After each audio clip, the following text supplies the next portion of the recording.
Humanity had always believed in its own resilience, the idea that no force could crush its spirit, but the sudden arrival of the Drakkar shattered that belief. In an instant, massive ships the size of cities descended from the stars with sleek black armor and weapons, capable of erasing entire cities in seconds. The invaders moved with military precision, cutting through defenses like a hot knife. Through butter, their ships unleashed devastating energy blasts that flattened the tallest skyscrapers and crumbled entire armies to dust. Earth was unprepared for the onslaught. Nothing in the human arsenal could stand up to the might of the Drakkar technology. The Drakkar had come to Earth not with the intention of peaceful contact, but with conquest in mind. They viewed other civilizations as lesser beings, meant to be subjugated or wiped out, and Earth was no different. They made an example of the first city they attacked, leaving nothing behind but ruins and ash. Their message was clear: surrender or perish. In the midst of the chaos, there was a flicker of hope. Humanity's response was unlike anything the Drakkar expected. Human forces from across the globe quickly mobilized. Using guerrilla tactics and makeshift weapons, they struck back at the invaders with everything they had. They fought in the shadows, ambushed supply lines, and sabotaged Drakkar ships with explosive devices. Despite being vastly outmatched, the humans fought with an unyielding spirit that kept their invaders on edge. At the forefront of this resistance was Captain Elias Carter, a seasoned leader with a reputation for bravery and tactical brilliance. He led his forces with unrelenting focus. Every decision he made could mean the difference between life and death, and every battle he fought was personal. As Earth's major cities fell, Elias and his team continued their fight in the underground bunkers and ruined remnants of the great cities they never once considered. Surrender. In one of the first major skirmishes between Earth and the Drakkar, Elias led a desperate raid against an enemy supply base located on the outskirts of a city that had already been reduced to rubble. The humans fought their way through narrow alleys and crumbling structures, using the environment to their advantage. As the Drakkar searched for them in vain, the human soldiers planted explosives and took down Drakkar mechs with ingenuity and sheer willpower. Elias' leadership and quick thinking helped his team land a decisive blow against the invaders. The victory was small but significant. It proved that the humans could still fight back. This victory became a rallying cry for Earth's forces across the globe. Small victories began to pile up, and for the first time since the invasion had begun, humanity felt a glimmer of hope. The Drakkar Empire's superior technology could not account for the one thing the humans possessed: a fierce, unyielding will to survive. They might be outnumbered and outgunned, but they would never stop fighting. As the days went on, the war grew more intense, and the Drakkar began to realize that Earth would not be so easily conquered. But among the chaos and carnage, there was something else stirring, something that would change the course of the war, and everything. Elias believed in something neither he nor the Drakkar could have ever anticipated. The Drakkar princess Arazal watched from the shadows, intrigued by the humans' unexpected resistance. Her curiosity would lead to an encounter that would alter both of their destinies forever. Princess Arazal had always been different from her people. The Drakkar were a race born from conquest and strength. Their culture was built on the foundation of domination and subjugation. Yet from a young age, Arazal had felt a disconnect with the brutality that her father, King Tharex, championed. She had been trained in the ways of war and diplomacy, but she had also been taught the value of knowledge and compassion, something that seemed to have no place in the rigid Drakkar hierarchy. Arazal had long questioned the path her people had chosen, and when the invasion of Earth began, she felt the weight of her role as a member of the royal family. The pressure to lead her people to victory was immense, but so was the doubt that gnawed at her every decision. While the Drakkar forces surged across Earth, crushing human resistance with overwhelming firepower, Arazal watched from her private quarters aboard the flagship, listening to reports of humanity's defiance. She had expected the humans to fall quickly to the might of the Drakkar Empire, but instead they fought back with an intensity and resolve that was unlike anything she had seen before. The humans were not cowed by their losses, nor did they surrender in the face of impossible odds. Instead, they adapted. They used every resource available to them, and they continued to fight their way through Drakkar defenses despite the overwhelming power of their invaders. In the quiet moments between battles, Araza found herself studying the humans. More closely, she watched the videos of their soldiers fighting in the streets of ruined cities. She saw their leaders make decisions not based on power, but on survival and loyalty. She saw families huddled together for protection and communities coming together to rebuild after each attack. There was something about the human spirit that called to her something she couldn't quite understand, but could not ignore. Her fascination with their resilience grew with every passing day. It was during one of these moments of quiet contemplation that she first saw him, Captain Elias Carter, a human soldier whose name had become a symbol of resistance against the Drakkar Empire. His face was everywhere. His actions had turned him into a legend among the humans. And Araza found herself drawn to the stories of his bravery and cunning. He was different from the other humans in her eyes. He was a leader not just because of his strength, but because of his intelligence and compassion.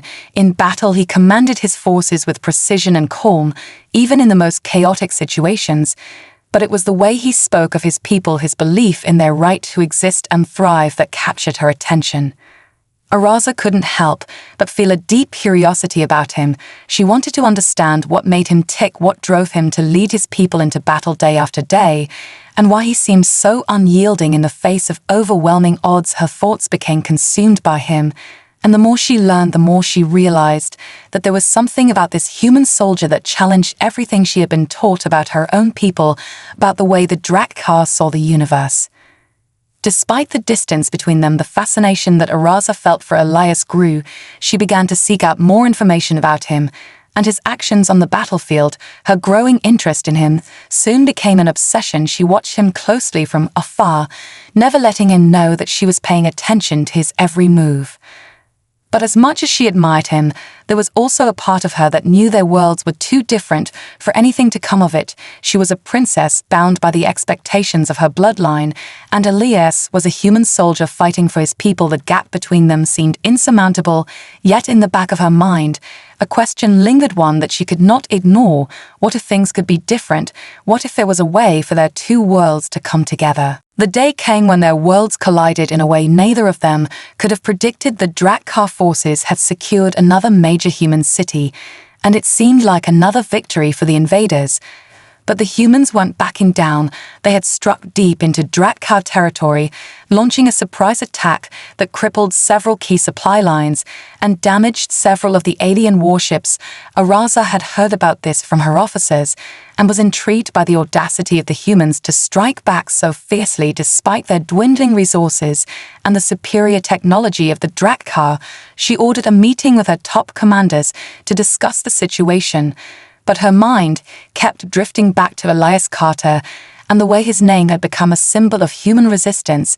It was as if he was everywhere, leading charges and inspiring his people with every action. It wasn't long after that the opportunity for their first real encounter arrived. During a rare ceasefire that had been called between the Drakkar and humans, Araza saw it as a chance to understand her enemy better, to see for herself what made them tick, what drove them to such incredible acts of defiance and strength in the face of annihilation. It was risky, she knew that, but she couldn't ignore the gnawing curiosity that had taken root in her heart.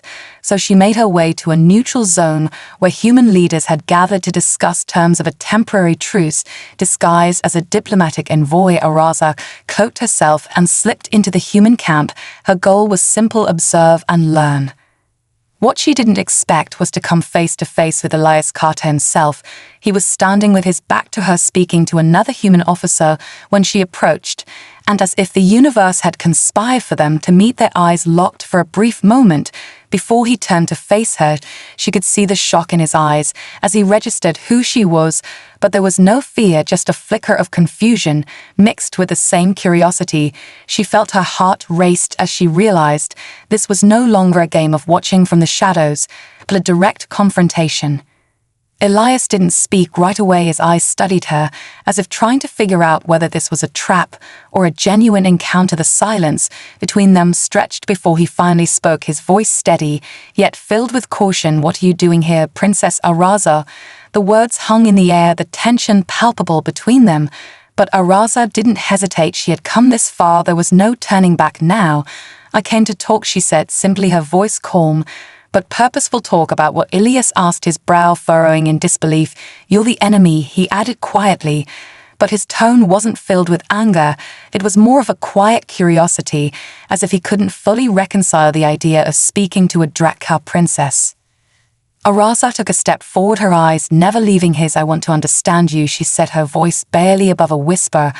"I want to know why you fight, why your people keep resisting, even when you're outmatched." She paused for a moment, her mind racing with thoughts she had never voiced. "Before, I need to understand what makes you so determined to survive," she finished, her words lingering in the air between them. Elias' expression softened, as if he hadn't expected such an honest question from someone like her. For a long time, he remained silent, as if weighing the meaning behind her words before responding. "Because we believe in something," he said, his voice growing firmer. "We believe in the right to live freely, and we will fight for it, no matter the cost." His eyes never left hers, and for the first time since their eyes had locked, there was no tension, no animosity, just two beings standing across from each other, each struggling to understand the other. Araza stood there, struck by his words, because in that moment she realized something profound, something she had never fully considered before. This wasn't just about war or conquest.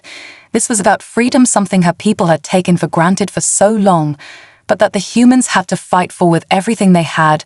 And suddenly the question she had asked herself countless times began to take on a new meaning. What if the humans could teach the Drakar something she had never learned? What if they could show her how to value freedom and life above all else? What if there was a way to unite them both in a shared cause? The days following their first meeting were filled with a quiet storm of thoughts and emotions. Araza couldn't shake the way Elias's words had pierced through the armor of her convictions. Like a weapon forged in truth, the humanity he'd spoken of resonated deep within her heart. For the first time in her life, she began to see the Drakar not as invincible conquerors, but as a people shackled by tradition, bound to a cycle of violence and bloodshed that had no end and no meaning. She had grown up believing in the superiority of her people, but now she wondered if they had lost something vital, something that humans still held on to: the belief in freedom, the desire to choose one's own destiny.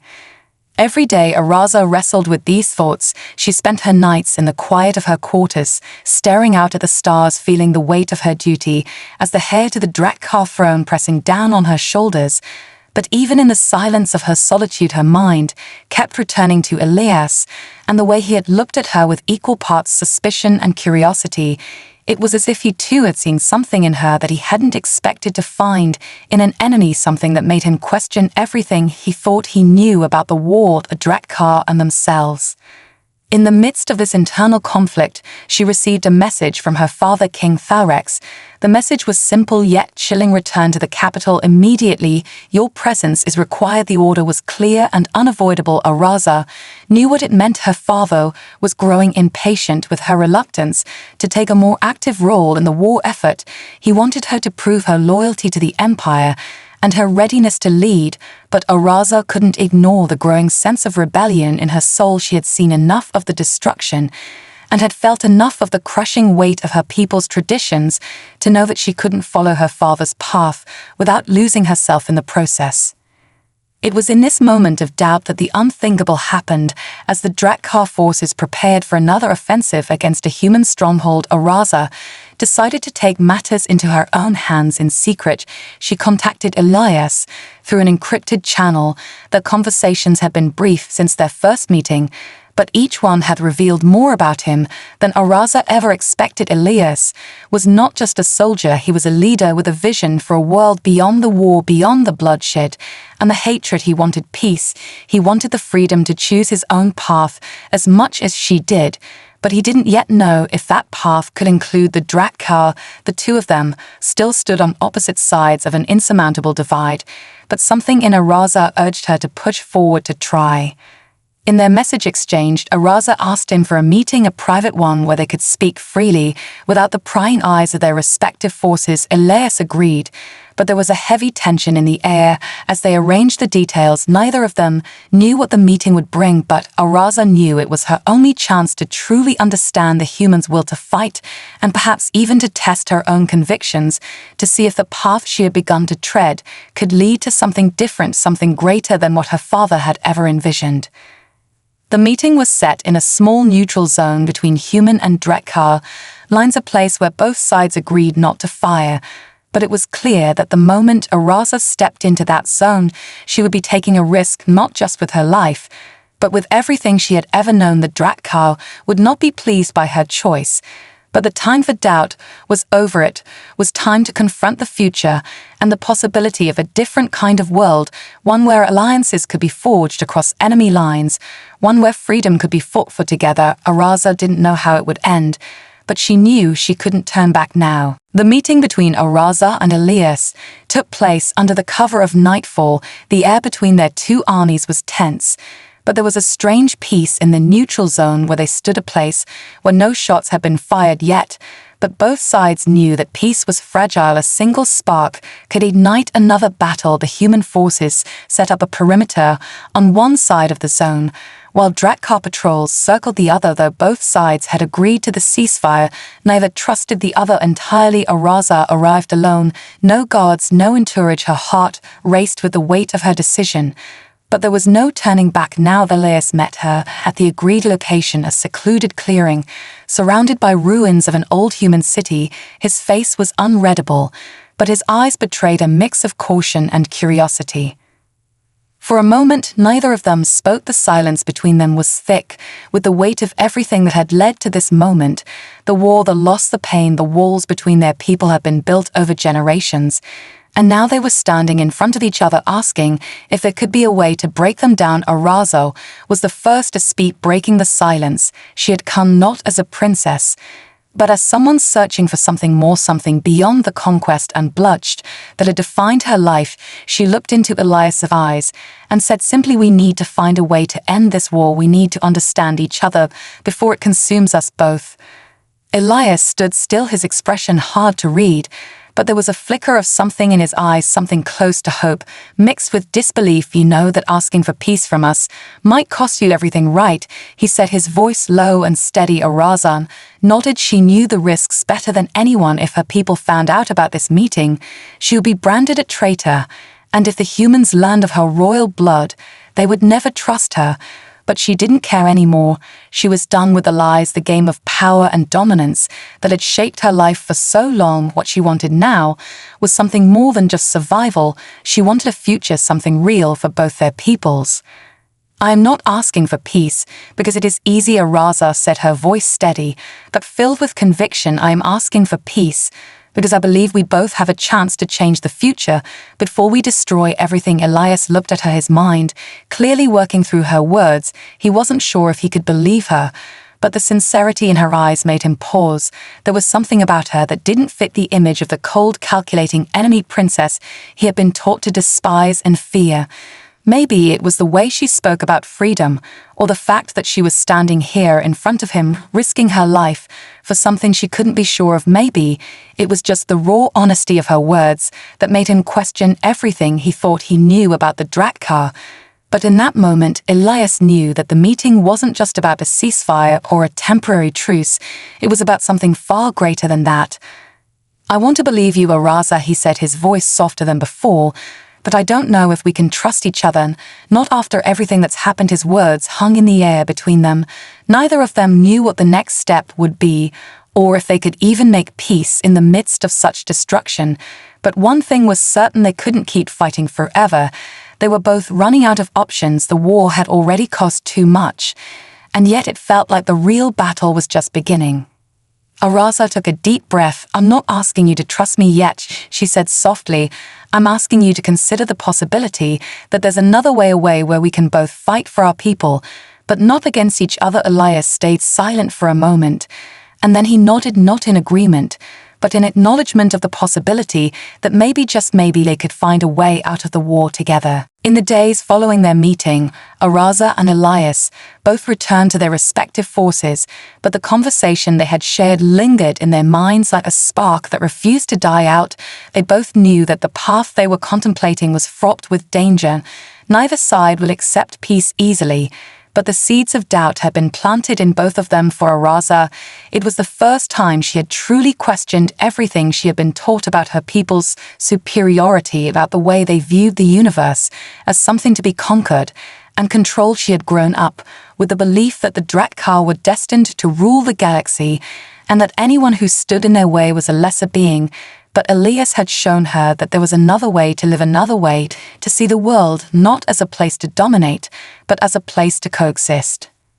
For Elias, the meeting had stirred something deep within him, a sense of hope mixed with skepticism. He had spent so many years fighting against the Drakar that the idea of peace seemed almost impossible. He had seen too much destruction, too much loss to believe that the Drakar would ever change.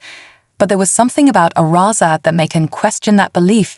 She wasn't like the other Drakar. She wasn't driven by blind loyalty to her father's empire. She had stood before him not as an enemy, but as someone who was searching for a way to end the bloodshed. He knew that if peace were ever possible, it would have to come from someone like her. But the question was whether her people would allow her to make that change. As the war continued to rage on, Araza found herself torn between her duty to her father and her growing conviction that the Drakar could not continue down their current path. The pressure from her father to take a more active role in the war effort grew stronger with each passing day. King Thalrex had already grown suspicious of her actions, and he made it clear that he expected her to prove her loyalty to the Empire. If she was to have any hope of succeeding him on the throne, he demanded that she step up and lead their forces to victory against the humans. But Araza could no longer ignore the truth that had been revealed to her. She could not be a part of this endless cycle of conquest and bloodshed. If she truly wanted to lead her people, she would have to change everything. In a moment of desperation, Araza made a decision that would alter the course of the war. She reached out to Elias again in secret, this time with a proposition, a bold one that could either end the war or destroy any chance of peace forever. She knew it was a risk, but it was the only one left to her. She told Elias that she wanted to meet again, not as enemies, but as potential allies, and she would bring her most trusted generals with her to the meeting. If he was willing to do the same, it was a dangerous offer, but she hoped that it would be enough to prove her sincerity to him and to her people. Elias didn't hesitate. He knew that this was a moment of reckoning, and if they were to change the future, it would require trust from both sides. He agreed to meet her again, but with the understanding that they would have to be prepared for the consequences. No matter what happened, he gathered his own commanders and prepared for the next step in their tenuous alliance.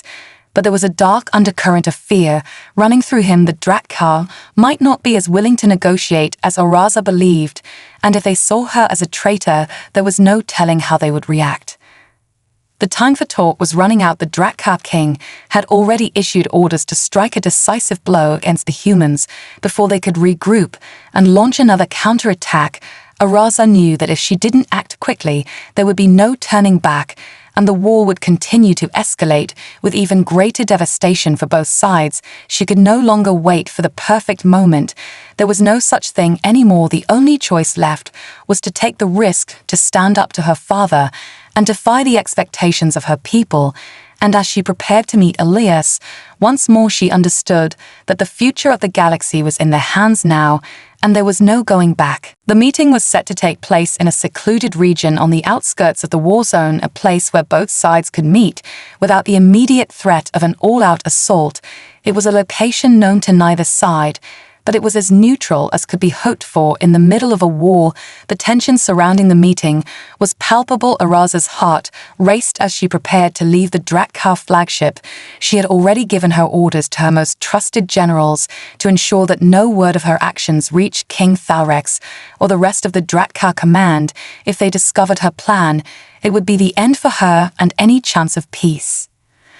Elias was already en route with his own officers. His mind was a whirlwind of conflicting thoughts. On one hand, he had to believe that this was a chance to end the war, to bring about a future that was not defined by hatred, but by cooperation. On the other hand, the risks were enormous, and if the Drakkar saw it as a betrayal, it could mean their destruction before any peace was even possible. He couldn't shake the image of Araza's face.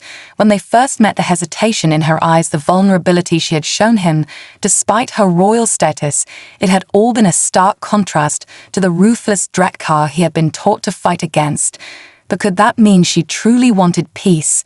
Or was it all part of a larger scheme to trick him into lowering his guard? The night before the meeting, both Araza and Elias lay awake in their respective quarters, unable to sleep, their minds racing with the weight of the decisions that lay ahead. They both knew the stakes and the consequences of failure. For Araza, it was more than just a chance at peace.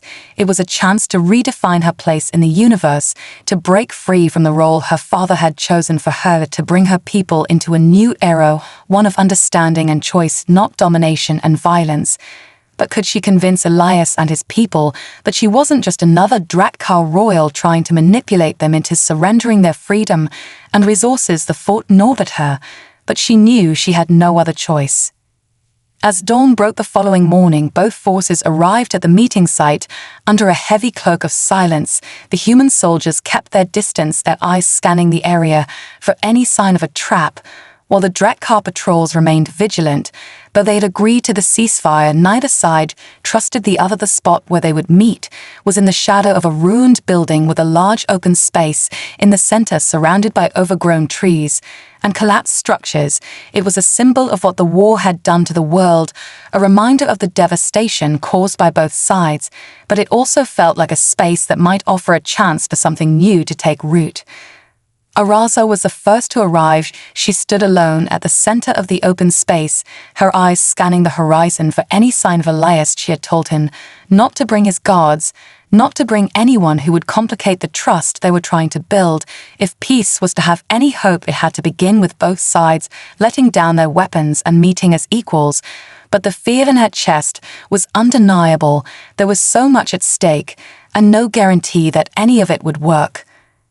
Elias arrived shortly after. His eyes immediately sought her out, and for a moment they simply stared at each other across the clearing, the tension between them thick enough to cut with a knife. Elias looked different today. His usual war-hardened demeanor softened just a little as he approached her, his gaze searching her face for any sign of deceit. But finding none, after a long pause, he spoke softly. "It's good to see you again, Princess Araza." His words held no mockery or disdain, but something else, something that almost felt like respect.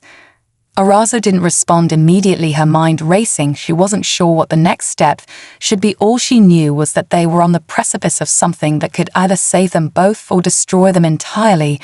But she had come this far, and she wasn't about to turn back now. She took a step forward towards him and said quietly, "We don't have much time, Elias.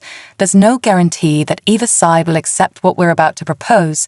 But if we don't try, then everything we fought for will have been for nothing." The weight of her words settled between them, a challenge as much as an invitation. Elias nodded, his face serious, but his voice was calm. "We try now, or we die later," he said. It was the only choice they had. The air between Araza and Elias crackled with the weight of their unspoken understanding. They stood in the middle of the battlefield that had once been the site of brutal conflict, and now it seemed to be a place where two worlds could collide, and perhaps something new could emerge. Neither of them spoke for a moment, as if both were waiting for the other to take the first step. But Araza knew that this moment would define everything from here on out. She had crossed a line that couldn't be undone, and there was no turning back. Elias finally broke the silence, his voice steady, but filled with a quiet intensity. "Unwilling to listen, Araza. But if this is a trap, if this is another Drakkar scheme to take us down from the inside..." He didn't finish his sentence. His meaning was clear. Araza understood the risks, but she also understood that trust was something that had to be earned, and if she was going to ask Elias and his people to trust her, she had to show them that she was willing to take risks too. She took a deep breath and spoke with a calm conviction that surprised even her own ears. "I came here because I believe we can end this war, but it will require both of our peoples to make sacrifices. It will require both of us to trust each other in ways that we never thought possible." Elias studied her face for a long time, his eyes flicking between her eyes and her posture, as if looking for any sign of deceit, but there was none. He had seen her struggle before, and it was clear that whatever decision she was making now was one that would change the course of her life and her people's future. He knew the consequences of this meeting. If either side found out what was happening, it could spell the end for both of them. But as he stood there looking at her, he realized that for the first time in the entire war, he wasn't sure which side had the right to claim victory anymore. He nodded slowly as if coming to a decision, and then he spoke. "We've been fighting for so long that it's hard to even imagine a life without this constant conflict. But maybe it's time to try." He paused, his words heavy with the burden of what he was about to say. "If we're going to trust each other, there can't be any more games, no more hiding behind lies or power struggles, no more war." He looked directly into her eyes, and for the first time in this entire war, Araza felt a sense of real hope as he spoke. "I want to believe you, Araza, and if there's any chance at peace, I'll stand by you, even if it means going against everything I've ever fought for." The moment his words left his mouth, a strange calm settled over the clearing. The world felt quieter somehow, as if the two of them had reached some sort of unspoken understanding. In that instant, Araza knew that Elias wasn't just agreeing to her proposition because it was the right thing to do. He was agreeing because he too had reached the same conclusion. They were both running out of time, and if they didn't act now, if they didn't take the chance to try something different, they would both be consumed by the very war they had been fighting. Araza took a step forward closer to Elias, and with a deep breath, she said quietly, "We need to return to our people, and we need to show them that this is possible, but it won't be easy. I know that," she continued, her voice unwavering. "We'll be branded as traitors by our respective sides, and the pressure to keep fighting will be overwhelming. But we have to make them see that peace is worth fighting for too." Elias met her gaze with a seriousness that mirrored her own resolve. "We fight for our people, we fight for the future, but we also fight for the chance to live differently." He said, "We fight for freedom, and for the chance to rebuild what has been broken for so long." In that moment, the world outside the clearing felt distant, as if it no longer mattered. For the first time in years, Araza felt like she wasn't just the heir to a throne, she wasn't just a soldier in a war, she was a person standing at the crossroads of something bigger than herself, something that could change the galaxy forever. But she also knew that the road ahead would not be easy. It would be filled with challenges and obstacles that would test everything she and Elias had worked for. The trust between them was fragile, but it was real, and with it they would return to their armies and do what they could to bring about the change. They had both started to believe in a future where freedom was the ultimate victory, not just for their people, but for everyone. The journey back to their respective armies was long and fraught with uncertainty. Araza and Elias both knew that their meeting would have far-reaching consequences. Neither side would take kindly to the idea of a peace forged by their leaders, standing together as allies, but they had committed to this path.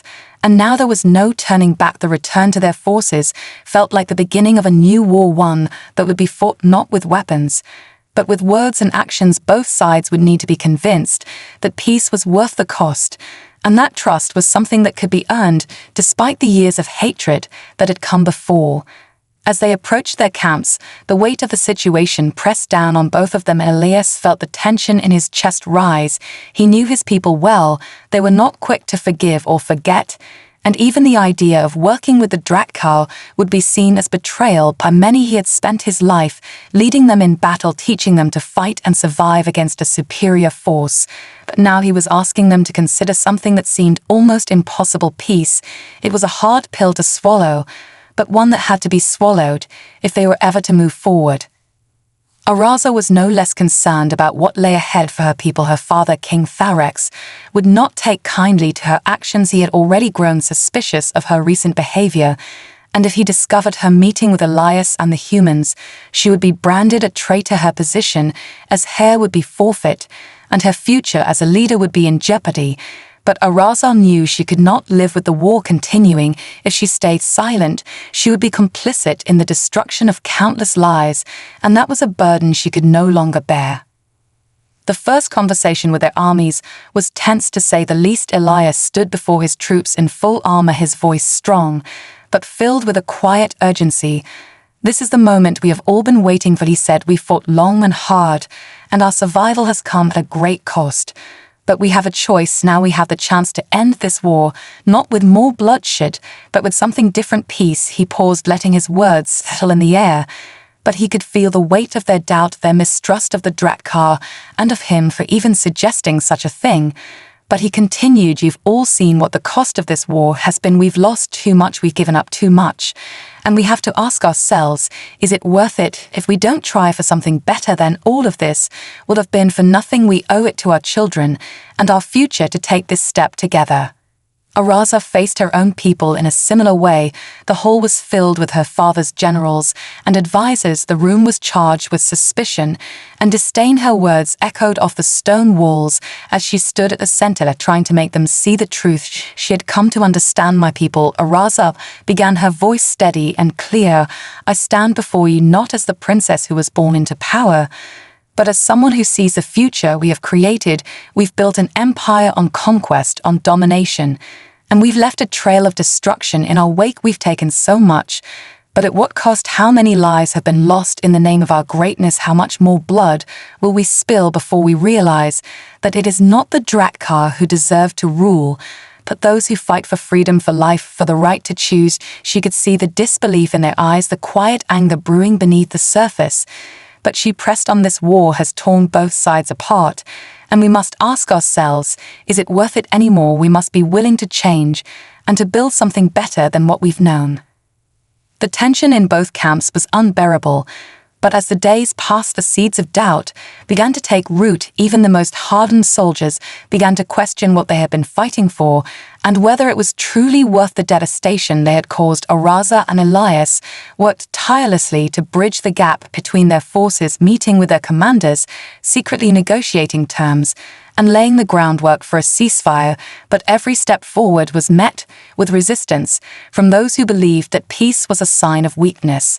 The turning point came when Araza's father summoned her back to the capital. He had heard whispers of her actions and the meeting with Elias, and he was furious. Her loyalty had been questioned, and she knew she would have to face him.